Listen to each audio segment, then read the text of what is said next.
జై భీమ్. ఇక్కడికి చేసిన పెద్దలకి మరియు ఎంఎన్ఎస్ సభ్యులకి, జన విజ్ఞాన వేదిక కార్యకర్తలకి, సభ్యులకి మరియు ఇక్కడ మాకు షెల్టర్ కల్పించి 4 రోజులు శిక్షణ తరగతులు మాకు ఏ లోటు లేకుండా చూసుకుంటున్న డాక్టర్ బ్రహ్మారెడ్డి సార్ గారికి చాలా కృతజ్ఞతలు చెప్పుకుంటున్నాం. చాలా హ్యాపీగా ఉంది. ఎందుకంటే బయట సమాజంలో ఎటువంటి మార్పు అయితే కోరుకుంటున్నామో అది అనుభవజ్ఞులు ఆ ప్రజల్లోకి ఎలా తీసుకెళ్తే సమాజ చైతన్యం జరుగుతుంది, సమాజంలో మార్పు జరుగుతుందో మాకు పూసగుచ్చినట్టుగా చెప్పారు. సుధాకర్ సార్ మొదటి రోజు, తర్వాత బ్రహ్మారెడ్డి సార్ గారు వచ్చినాక వాళ్ళ అనుభవాలు వింటుంటే అసలు పిల్లలు ఉత్తేజంతో లేదా ఉడుకు రక్తం అంటారు, వాళ్ళు ఆ దశలో ఉన్నప్పుడు ఏదో చేసేయాలి, మేము వాళ్ళని ఇలా మార్చేయాలి, అలా మార్చేయాలి, సమాజం అంతా ఇలా అయిపోవాలి అనేసి ఆలోచిస్తారు తప్పితే తర్వాత ఏమవుతుంది అని ఆలోచించకుండా వాళ్ళ అడుగులు పడుతూ ఉంటాయి. ఆ సమయంలో మనం ఎలా వెళ్ళాలి, ప్రజలతో ఎలా మమేకమవుతూ 99% ఉన్న భక్తులు మూఢనమ్మకాల్లో కొట్టుకుపోతుంటే మనము ఎలా చేయూతనివ్వాలి, వాళ్ళని ఆ ఊపి నుంచి బయటికి ఎలా తెచ్చుకోవాలి అనే దానికి సమాధానం ఇక్కడ జన విజ్ఞాన వేదిక వాళ్ళు ఎప్పుడో రాసి పెట్టుకున్నారు. ఆ పదంలోనే వాళ్ళు నడుస్తున్నారు. సో మన ఎంఎన్ఎస్ వాళ్ళేమో స్ట్రైట్ ఫార్వర్డ్గా, అంటే దేవుడు లేడు అంటారు. లేడు ఉన్నాడో మనకు తెలియదు కదా, లేని దాని గురించి చర్చ ఎందుకు, ఉన్నాడు అనే వాళ్ళకి అదొక నమ్మకమే కదా అంటూ సార్ వాళ్ళు చాలా స్మూత్ వర్షన్లో మనకి చెప్పడం జరిగింది. ఉన్నాడు లేడు కాదు చర్చ, సమాజంలో మూఢనమ్మకాల పేరుతో చాలామంది బలైపోతున్నారు. ఎక్కడో బలైపోతున్నారు, మనకేంటిలే అనుకుంటే రేపు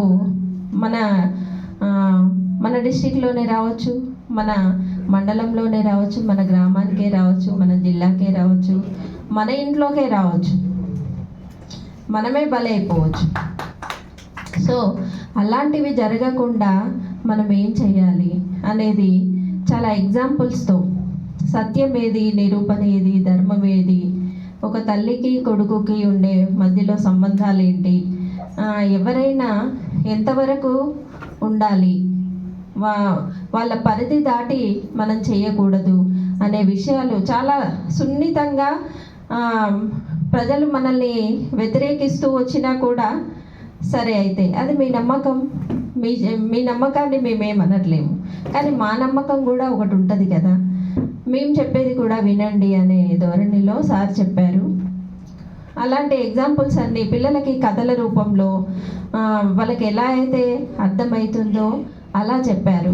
సో ఇలాంటి ఎగ్జాంపుల్స్ అన్నీ తీసుకొని ఎవరైతే మనతో వాగ్వాదానికి దిగుతారో లేదా మూఢంగా ప్రవర్తిస్తూ కొంతమంది దాడికే దిగుతారు, అప్పుడు కూడా మన చేతనైనంత వరకు వాళ్ళని ఎదుర్కొంటూ ఇక సమయం మించింది అంటే మనం కూడా అదే పదంలో అదే వేలో ఉండాలని చెప్పారు. కానీ వాట్సాప్లలో ఇలా చర్చ పెడుతూ అసలు ఏమి సంబంధం లేని వాళ్ళకి మన సమయాన్ని కేటాయించొద్దు అని కూడా చెప్పారు. అలాంటి విషయాలన్నీ చాలా బాగా అనిపించాయి.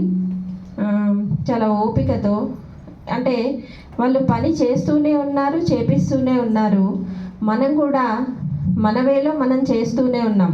మనం ఇంకా విలేజెస్లో ప్రజల దగ్గరికి వెళ్ళి కూడా ప్రజలతో కలిసి కూడా మనలాంటి వ్యక్తులతో మనం చేస్తున్నాము. కానీ భక్తులతో కూడా ఈ మాట అనిపించాలి, భక్తులమైన మేము కూడా మా మతంలో మా ధర్మంలో మూఢనమ్మకాలని పోగొట్టడానికి మేము కూడా మీతో కలిసి వస్తాము అనే మాట తెప్పించడానికి సార్ వాళ్ళ ప్రయత్నం చేస్తున్నారు.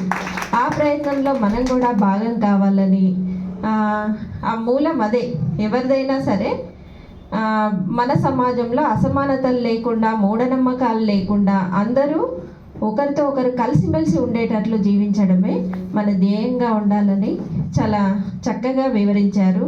ఇలాంటి కార్యక్రమాలు ట్రైనింగ్స్ ఉండడం వల్ల పిల్లల్లో ఎక్కువ ఆవేశపడకుండా ఆలోచన తత్వాన్ని అలవర్చుకుంటారని నేను అనుకుంటున్నాను sir. Thank you very much sir. మీరు ఇది అవగాహన కల్పించినందుకు మాకు ఎంఎన్ఎస్ తరపున మీకు చాలా రుణపడి ఉంటాము. Thank you very much.